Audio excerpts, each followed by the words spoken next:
यह है आज का वचन आपके लिए क्राइस्ट एम्बेसी इंडिया की ओर से। Hallelujah, praise the Lord. आप सभी का स्वागत है हमारी प्यारी वास्तविकता संग्रह की दैनिक अध्ययनिका में। और आज के हमारे संदेश का शीर्षक है स्तुति का अर्थ अवश्य होना चाहिए। हालेलुया। हमारा आरंभिक वचन लिया गया है यूहन्ना अध्याय 4 वचन 24 से, जो कहता है, परमेश्वर आत्मा है और अवश्य है कि उसकी आराधना करने वाले आत्मा और सच्चाई से आराधना करें। Hallelujah, praise Lord. कुछ लोग कहते हैं कि वे परमेश्वर की स्तुति कर रहे हैं और वे केवल यह कहते हैं, प्रभु मैं आपकी स्तुति करता हूँ। लेकिन सच्चाई यह है कि उन्होंने उसकी स्तुति नहीं की है। उदाहरण के लिए, किसी व्यक्ति को एक उपहार देने के लिए आप सिर्फ यह नहीं कहते कि मैं तुम्हें एक उपहार देता हूँ और कुछ नहीं करते। आप वास्तविक उपहार उस व्यक्ति को देते हैं। आप अपने मुंह से उपहार नहीं देते, आप इस पर कार्य करते हैं। Hallelujah, praise the Lord. परमेश्वर की स्तुति करने, उसे धन्यवाद देने और आराधना करने में भी ऐसा ही है। आप इसे विषय वस्तु के साथ करते हैं। जब आप कहते हैं मैं आपको धन्य कहता हूँ प्रभु, तो आगे बढ़िए और उसे धन्य कहिए। आप उसे धन्य कैसे कहते हैं? यह उसे धन्यवाद देने के द्वारा है। आप उसे धन्यवाद देते हैं उसके लिए जो वह है, जो उसने किया है, और आपके जीवन में उसकी महिमा के लिए। Hallelujah, praise Lord. जब आप उसे धन्यवाद देते हैं तब वहां पर एक अर्थ होना चाहिए। धन्यवाद किसके साथ जुड़ा हुआ है? इसलिए आप कहते हैं, धन्यवाद परमेश्वर इस वस्तु के लिए। मैं आपको इस वस्तु के लिए धन्यवाद देता हूँ। इसे किसी वस्तु से अवश्य ही जुड़ा होना चाहिए, वरना आपने केवल शब्दों को कहा।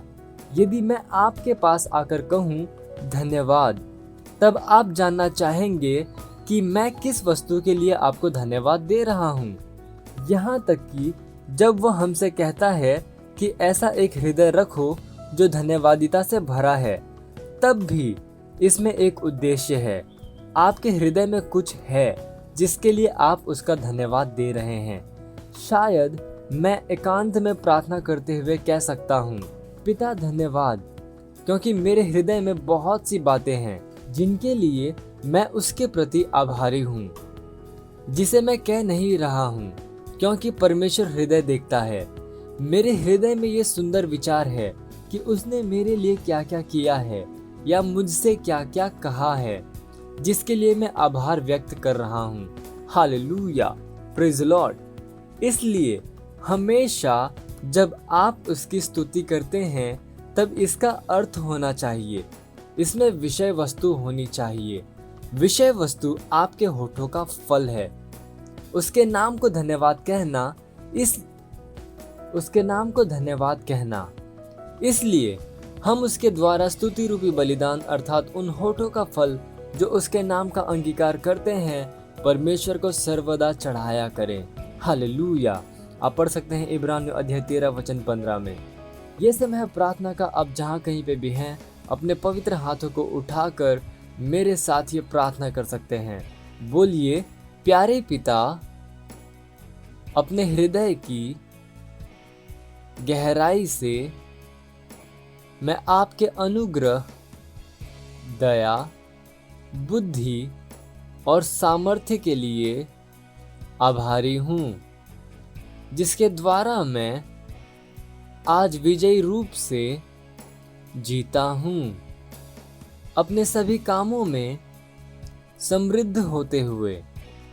मेरे जीवन में आपकी महिमा के लिए आपका धन्यवाद। आप सत्यनिष्ठ, पवित्र, अनुग्रही, दयालु और शुद्ध हैं।